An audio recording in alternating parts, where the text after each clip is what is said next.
Amen. Alléluia.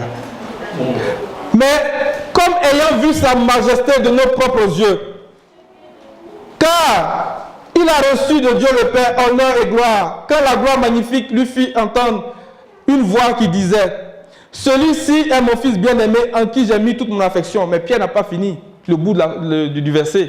C'est ça qu'on va aller voir tout à l'heure pour aller vers la fin du partage. Verset 18.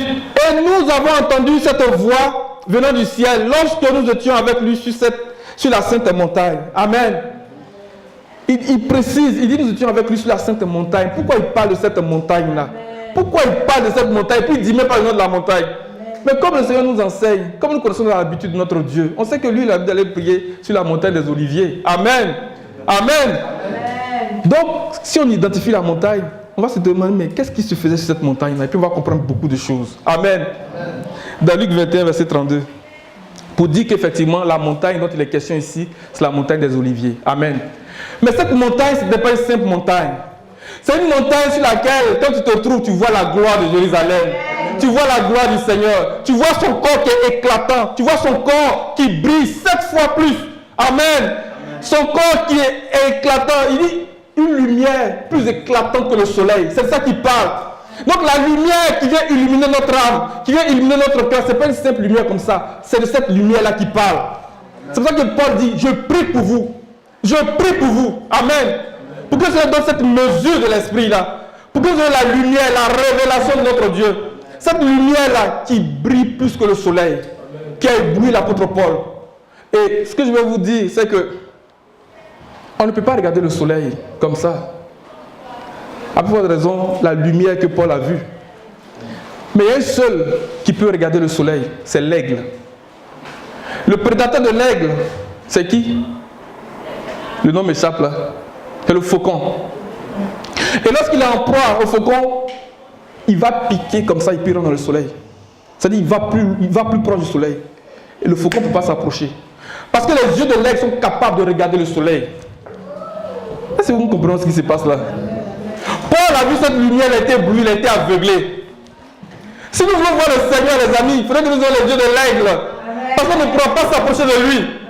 Cette lumière, il dit, elle est plus éclatante que le soleil. Dans Isaïe 30, il dit que la lumière du soleil sera 7 fois plus grande. C'est ça qui parle, c'est un grand mystère. Le corps que nous attendons là, c'est pas, quand on parle de lumière, ne voyez pas la lumière comme ça. C'est vraiment glorieux. C'est vraiment glorieux. Vraiment, saisissons ces choses-là. Il y a des gens qui ont vécu des expériences à travers des songes où le Seigneur leur a montré ces choses-là. Que le Seigneur ouvre nos yeux ce matin. Que nous saisissions la profondeur de ces paroles-là ce matin. Parce que quand on saisit ces choses, ça va venir bouleverser notre manière de nous attacher au Seigneur. Amen. Notre corps va être changé, c'est vrai. C'est vrai même. Alléluia. Amen. Luc 21, verset 32. Je vous le dis en vérité, cette génération ne passera. Luc 21, 32. Continue, vas-y. Luc 21, verset 32. 37. Pendant le jour, Jésus enseignait dans le temple et il allait passer la nuit à la montagne appelée montagne des Oliviers. Amen. Nous connaissons les habitudes de notre Dieu. Il enseigne dans le temple pendant le jour et la nuit il va sur la montagne des Oliviers. Donc c'est forcément sur cette montagne-là qu'ils étaient lorsque son corps a été changé. Et les serviteurs ont été témoins de ces choses-là. Amen. À l'époque, le Seigneur avait dit de ne pas en parler avant qu'il ne ressuscite. Amen. Mais maintenant, il nous a permis de parler de ces choses-là. Amen. Donc si quelqu'un a reçu des choses dans ce sens, sentez-vous libre pour encourager le peuple de Dieu. Pour que les gens réalisent quelle est cette espérance-là, quelle est cette grande gloire que le Seigneur nous réserve. Amen. Ce n'est pas pour faire de l'orgueil, mais ce n'est pas pour faire... Non. C'est pour encourager le peuple de Dieu. Parce que c'est notre espérance. Amen. On ne parlait pas de ça avant la résurrection. Et les évangiles disent qu'à cette époque-là, Pierre, Jean et Jacques n'avaient pas parlé de ça. Mais après, Paul et Pierre nous parlent de ces choses-là. Amen. Pour que cela soit porté à notre connaissance. Amen. C'est la montagne des Oliviers. Cette montagne est cette montagne qui est en face de Jérusalem. Là où Salomon a bâti des hôtels pour ses 1000 femmes. Pour venir cacher la gloire du Seigneur. Parce qu'elle est en face de Jérusalem du côté est. L'est nous parle de la gloire. Amen. Le côté est de Jérusalem nous parle de la gloire. Amen. Et ces femmes-là, en inclinant le cœur de Salomon, allaient dresser ces autels-là, étant en train de cacher la gloire du Seigneur. Amen. Mais pourquoi elle faisait ça? C'est en cela qu'on va voir que la lumière et la révélation de ses paroles, il y a un grand mystère là-dedans. Amen. Zacharie 14, verset 4. On va aller un peu vite. Et puis, 1 Roi 11, verset...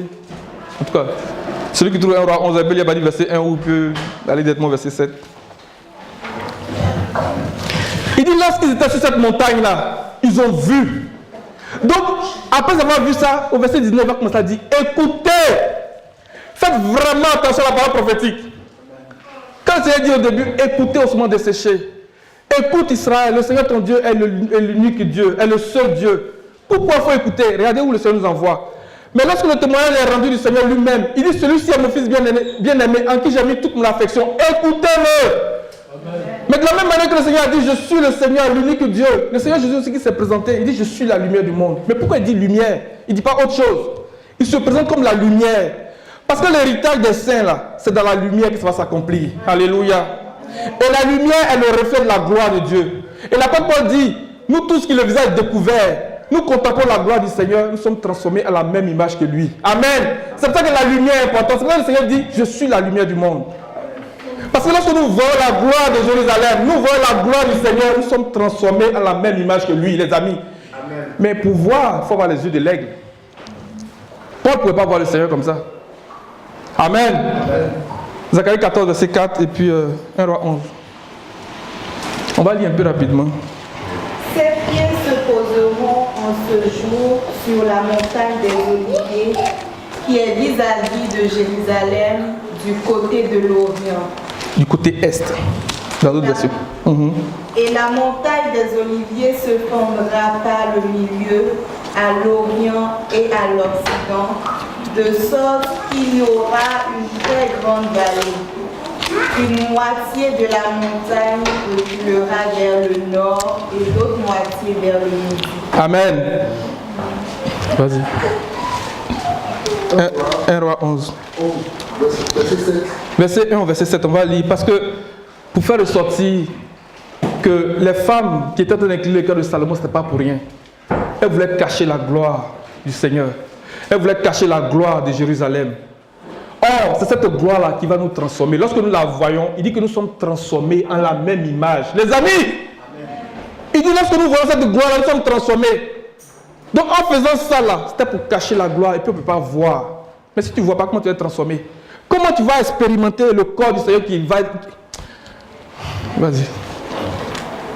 Vas-y. Le roi Salomon aimait beaucoup de femmes étrangères, outre la fille de Pharaon, des Moabites, des Ammonites, des Édomites, des Sidoniennes, des Hétiennes, appartenant aux nations dont l'Éternel avait dit aux enfants d'Israël, vous n'irez point chez elles et elles ne viendront point chez vous. Elles tourneraient certainement au cœur du côté de leur Dieu. Ce fut à ces nations que s'attacha Salomon, entraîné par l'amour. Il eut 700 princesses ou femmes et 300 concubines, et ces femmes détournaient son cœur. Verset 4. À l'époque de la vieillesse de Salomon, ces femmes inclinaient son cœur vers d'autres dieux, et son cœur ne fut point tout entier à l'Éternel son Dieu, comme l'avait été le cœur de David son père. Salomon alla après attaquer divinité des Sidoniennes, et après Milcom, l'abomination des Ammonites. Et Salomon fit ce qui est mal aux yeux de l'Éternel, et il ne subit point pleinement l'Éternel comme David son père. Verset 7. Verset 7. Alors Salomon bâtit sur la montagne qui est en face de Jérusalem un haut lieu pour Kémosh, l'abomination de Moab, et pour Moloch, l'abomination des fils d'Ammon. Amen. Regardez ce que Salomon a fait. Entraîné par l'amour, par le désir, par les choses de ce monde. Il est venu cacher la gloire du Seigneur. Cette gloire qui transforme. Cette gloire qui nous configure à son image. Cette gloire qui nous configure à son image. Regardez ce que Salomon a fait. Mais ce matin, Nous allons faire la prière de Moïse. Dans Exode 34, il dit même si nous sommes un peuple réfractaire, prends-nous pour ta possession. Amen. Et le Seigneur va dire, c'est pas toi que je vais accomplir des choses terribles. Mais quelles sont ces choses terribles?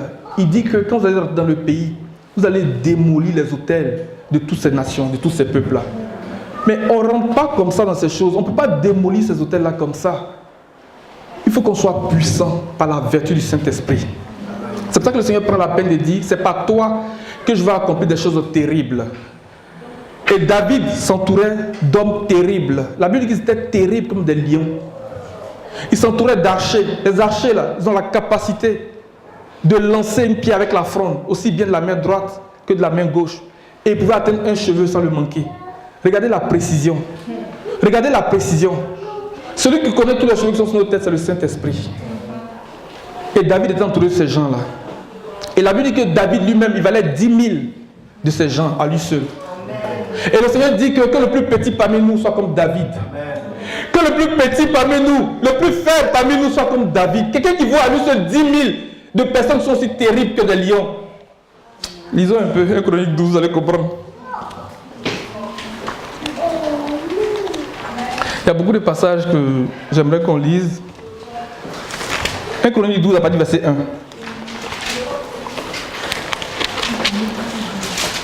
Voici les hommes qui se joignirent à David à Tsiklag, lorsqu'il était encore contraint de vivre loin de Saül, fils de Kis. Il faisait partie des vaillants hommes qui lui portaient secours pendant la guerre. C'étaient des archers. Ils étaient capables d'utiliser aussi bien la main droite que la main gauche pour lancer des pierres et tirer des flèches avec leur arc. Ils faisaient partie des frères de Saül, étant issus de Benjamin. Au verset, à partir du verset 9, des hommes vaillants se séparèrent des autres Gadites pour se joindre à David dans la forteresse du désert. C'étaient des soldats exercés à la guerre, capables de manier le bouclier et la lance, aussi terribles que des lions et aussi rapides que des gazelles sur les montagnes. L'armée de David était redoutable. L'armée de David était puissante. Mais David à lui seul, il valait 10 000 de tous ces gens-là. Comment on peut comprendre ça, les amis? Donc quand le Seigneur dit à Moïse, c'est pas toi que je vais accomplir des choses terribles. Il fallait que Moïse lui soit terrible. Mais il est terrible par quoi? En parole et en acte. Amen. La Bible dit que Moïse était puissant en parole et en acte. Et ce même témoignage est rendu du Seigneur par les disciples d'Emmaüs. Luc 24. Que le plus faible parmi nous soit comme David. Et le plus fort soit comme l'ange de l'Éternel devant eux. Mais l'ange de l'Éternel devant eux, là, il était comment? Ézéchiel 1, à partir du verset 13. Verset 13, verset 14. David seul valait 10 000 de ces gens. Et l'ange de l'Éternel, lui, il était comment? Il était quoi? Il était comment?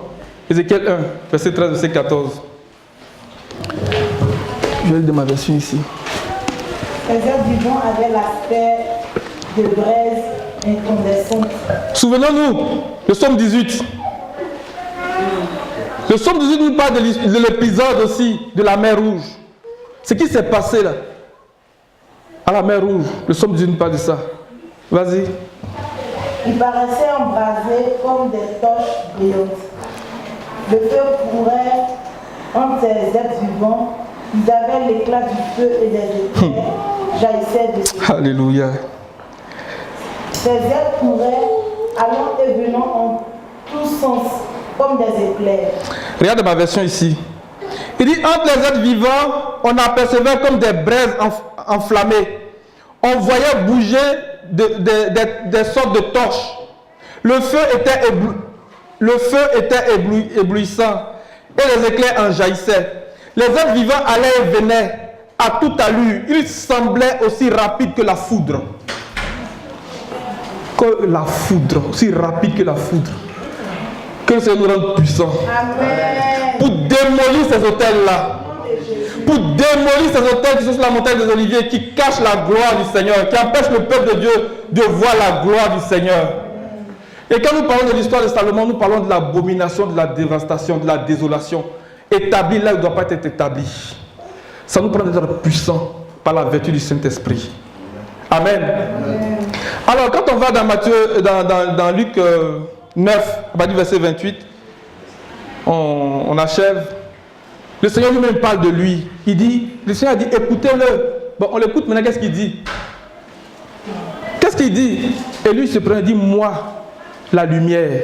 Jean 12, 46. Jean 8, verset 12. Et Jean chapitre 1. Il se présente comme la lumière. Le Seigneur se présente comme la lumière. Le Seigneur dit, je suis l'Éternel, pour nous donner la vie éternelle. Mais le Seigneur lui-même se présente comme la lumière. Pourquoi il dit, moi, la lumière? Luc 9. Ouais. Verset 28.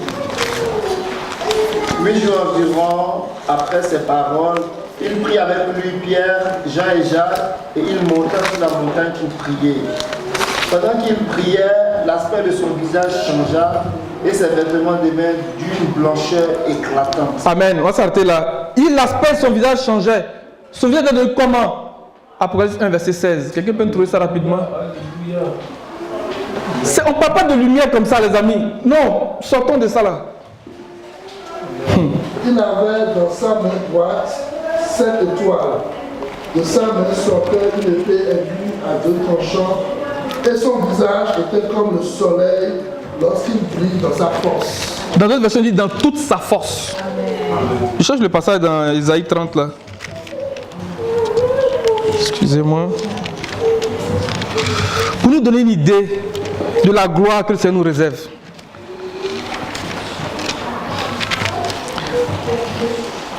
Isaïe 30, verset 26. Il dit, la lumière de la lune sera comme la lumière du soleil. Et la lumière du soleil sera 7 fois plus grande, comme la lumière de 7 jours. La lumière du soleil sera 7 fois plus grande. Je n'arrive même pas à saisir vraiment la profondeur de ce que le Seigneur dit. Mais je retiens que le visage du Seigneur est comme le soleil lorsqu'il brille dans toute sa force. C'est ce que les pierres ont vu. Continue la lecture, frère. Au niveau de Luc. Luc, oui.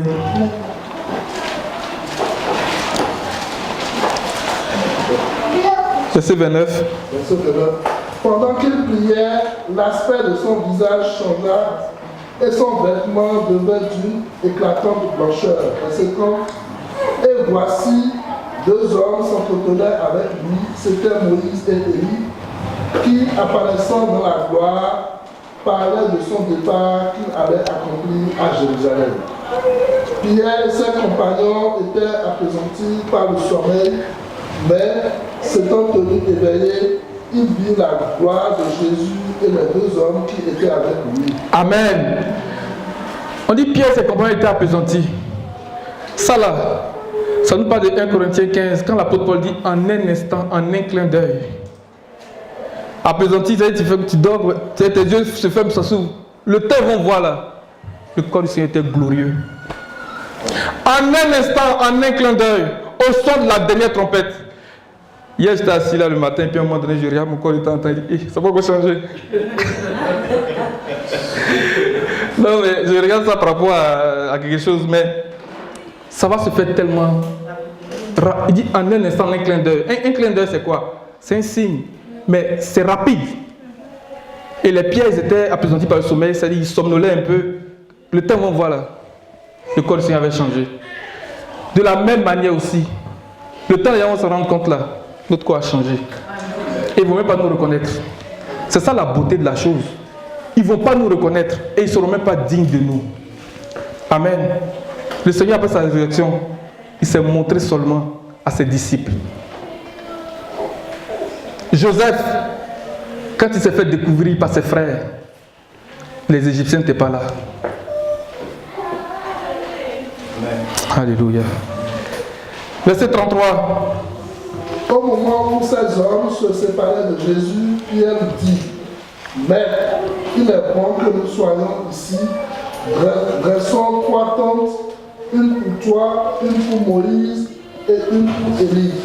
Ils ne savaient pas ce qu'il disait. Amen. Ça là, Pierre n'était pas en train de délirer. Non. Il n'était pas en train de raconter n'importe quoi. Excusez-moi, mais Luc, en écrivant, je pense qu'il n'avait pas compris, il n'était pas rentré dans la pensée du Seigneur. Parce que les Juifs là, ils dressent des tentes à la fête des tabernacles. Donc Pierre est en train d'annoncer quelque chose ici. Il parlait de la fête de la glorification. Amen. Donc quand il dit qu'il ne savait pas ce qu'il disait là, c'est pas... Non, j'aime pas cette expression. Pierre n'aurait pas dit ça parce qu'il est juif. Il a été enseigné. Et eux, ils dressent des tentes à la fête des tabernacles. Est-ce que vous comprenez ce qui se passe là? Pierre ne disait pas n'importe quoi. Donc, que ce langage-là ne fasse pas partie de notre langage, de dire qu'il ne savait pas ce qu'il disait. Il savait ce qu'il disait. Peut-être qu'il ne savait pas, mais l'Esprit de Dieu est en train d'annoncer quelque chose. C'est ça que le Seigneur est en train de montrer ici. Il parlait de la fête des tabernacles, la fête des tentes, la fête de la glorification. Amen. La fête de la glorification, c'est de ça que Pierre est en train de parler ici. Que l'Esprit nous donne de comprendre ces choses-là. Il fait vraiment attention de suivre l'Esprit de la prophétie à la lettre. Et c'est l'Esprit de la prophétie qui nous enseigne ces choses-là, qui nous permet de faire attention. Il ne délirait pas. Amen. Verset 34. Comme il parlait ainsi, une nuée vint les couvrir, et les disciples furent saisis de frayeur en les voyant entrer dans la nuée.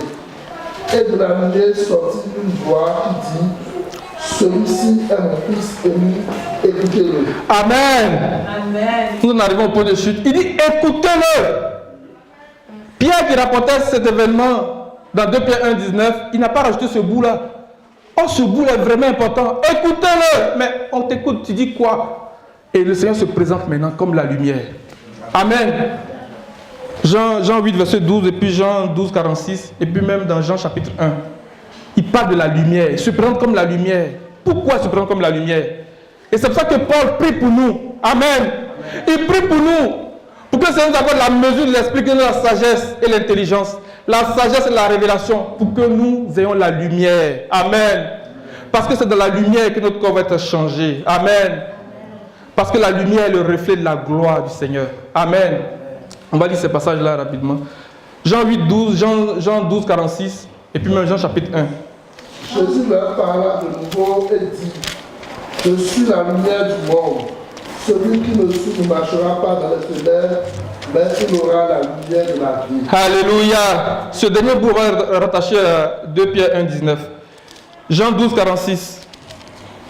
Je suis venu comme une lumière dans le monde, afin que quiconque croit en moi ne demeure pas dans les ténèbres. Quelqu'un à seconde 21, il dit moi, virgule, la lumière.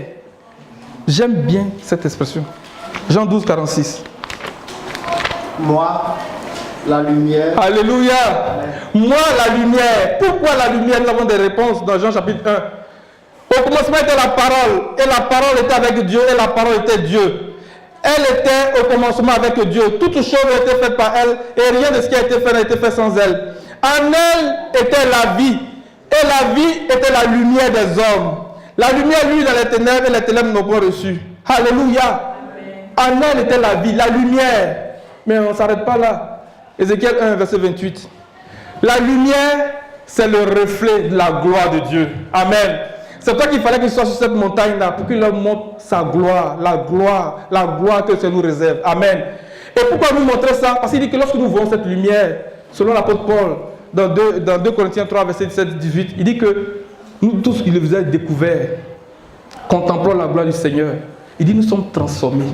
Alléluia. Nous sommes transformés. Nous sommes transformés à la même image que lui. Amen. Donc il faudrait que nous ayons l'esprit de sagesse et de révélation. L'esprit de sagesse et d'intelligence pour avoir les révélations. Oh, la révélation de sa parole est claire. Elle donne la lumière. Je ne parle pas de cette lumière-là. Alléluia. Ézéchiel, on a dit Ézéchiel. Ézéchiel 1, verset 28. Tel est l'aspect de l'arc qui est dans la nuée en un jour de pluie. Ainsi était l'aspect de cette lumière éclatante qui l'entourait. C'était une image de la gloire. Alléluia. Continue. À cette vue, je tombais sur ma face et j'entendis la voix de quelqu'un qui parlait. Lis le verset 1 du chapitre 2. Il me dit: fils de l'homme, tiens-toi sur tes pieds et je te parlerai. Dès qu'il m'eut adressé ces mots, l'esprit entra en moi et Alléluia. sur mes pieds et j'entendis celui qui me parlait. Alléluia. Ce premier niveau de révélation dans Ézéchiel 1:28 nous donne le corps, nous configure notre corps à l'image du Seigneur lui-même. Et la deuxième action, quand il dit prophétise à l'attention de l'Esprit, il dit pendant qu'il me parlait, l'Esprit est entré en moi. Amen. Alléluia. Alléluia. Il était important et il est important pour nous que nous ayons l'esprit de sagesse et de révélation pour avoir la lumière. Parce que cette lumière qui est Christ est le reflet de la gloire de Dieu. Amen. Et l'apôtre Paul, dans 2 Corinthiens 3, verset 17-18, on termine.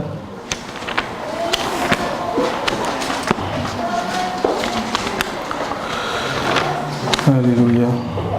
Nous tous, 2 Corinthiens 3, verset 18. Lis verset 17. Or, le Seigneur, c'est l'Esprit, et là où est l'Esprit du Seigneur, là est la liberté.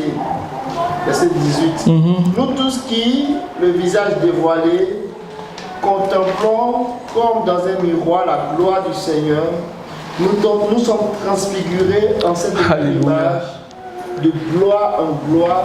Alléluia. Telle est l'œuvre du Seigneur qui est l'Esprit. Telle est l'œuvre du Seigneur qui est l'Esprit.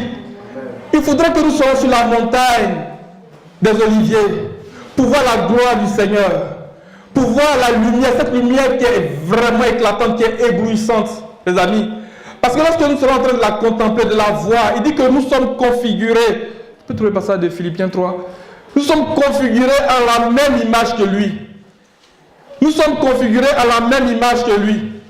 Mais il faudrait que nous ayons le visage découvert. Il faudrait que nous ayons le visage découvert. Il faudrait que nous soyons capables de plonger nos regards dans la loi parfaite, la loi de l'Esprit. Il faudrait que nous soyons capables de comprendre les mystères du royaume. Il faudrait que nous soyons capables d'avoir des révélations dans la parole de Dieu, dans sa connaissance. Esprit de sagesse et de révélation dans sa connaissance, qui nous donne la vie éternelle. Amen. Alléluia. Philippiens 3, verset 20 à 21. Quant à nous, notre citoyenneté est dans les cieux. De là, nous attendons comme sauveur le Seigneur Jésus-Christ, qui transformera notre corps humilié en le configurant à son corps glorieux par l'opération qui le rend capable de tout s'assujettir. Alléluia. Amen. Il va configurer notre corps pour le rendre semblable à son corps glorieux. Alors on se pose la question, mais comment tu fais ça? Mais il dit, c'est pas la lumière. Écoutez-le. Celui-ci est mon fils bien-aimé, écoutez-le. Maintenant qu'on l'écoute, il dit quoi? Moi, la lumière est le reflet de la gloire de Dieu. Et lorsque nous contemplons cette lumière, nous sommes transformés, nous sommes configurés en la même image que lui. Parce que comment le Seigneur nous donne de rentrer là-dedans? Amen. Et ces femmes ont incliné le cœur de Salomon. Salomon, ce n'était pas n'importe qui. Elles sont venues tuer le sacerdoce. Derrière la vie de Salomon, considérons le sacerdoce de Melchisédek. Pourquoi je dis ça? La Bible dit que d'après la signification de son nom, il s'appelle d'abord roi de paix et roi de Salem. Salomon, de son nom, veut dire paix. Salomon était roi de paix. Amen. Amen. Et dans Ecclésiaste, il dit, j'ai été roi à Jérusalem. Alléluia. Donc derrière la vie de Salomon, voyons le sacerdoce de Melchisédek. Elles sont venues incliner le cœur de Salomon à adorer d'autres dieux. C'est pour ça que dans 2 Corinthiens 4, il dit que les incrédules de ce monde, dont le Dieu de ce siècle a aveuglé les yeux, ils ne voient pas briller l'éclat, la gloire de l'évangile. Elles ne faisaient pas n'importe quoi, ces femmes-là. Elles ne faisaient pas n'importe quoi. Il y a beaucoup de choses à dire là-dessus. Mais vraiment, elles sont dangereuses. Je voudrais m'arrêter là. Et tout à l'heure, le frère Alain aura des choses à rajouter par rapport à ça, par rapport à ce qui nous a été rapporté dans Néhémie chapitre 8. Parce que l'apôtre Paul qui nous dit que c'est au son de la dernière trompette que nous allons expérimenter ces choses-là. Amen. Au son de la dernière trompette. Au son de la dernière trompette. Il y a deux sons que nous devons reconnaître lorsque la trompette sonne. Avec éclat ou sans éclat. Mais le sans éclat là, c'est de manière retentissante pour rassembler le corps, pour former le corps. Amen. Avec éclat, c'était pour le départ des camps. Mais sans éclat, c'est pour notre rassemblement autour de Aaron. de Moïse, qui sont les gloires. Amen. Notre rassemblement autour de Christ lui-même. Mais c'est un son qui est retentissant. C'est un son qui est retentissant. C'est pour ça que dans Matthieu 24, il dit qu'il va envoyer ses anges aux quatre coins. Aux quatre coins du monde, et ils vont rassembler. Amen. Au son de la trompette retentissante. Que le Seigneur ouvre nos yeux, qu'il ouvre nos cœurs. Que nos oreilles soient circoncises pour reconnaître le son de la trompette. Heureuse la nation qui reconnaît le son de la trompette. Elle marche à la clarté. Alléluia. Elle marche à la clarté. Elle marche à la lumière, à la gloire du Seigneur. Amen. Il nous faut reconnaître le son de la trompette. Je vais m'arrêter là, on va prier. Puis je vais inviter le frère Alain pour la suite. Au nom de Jésus. Soyez patients, ce ne sera pas long.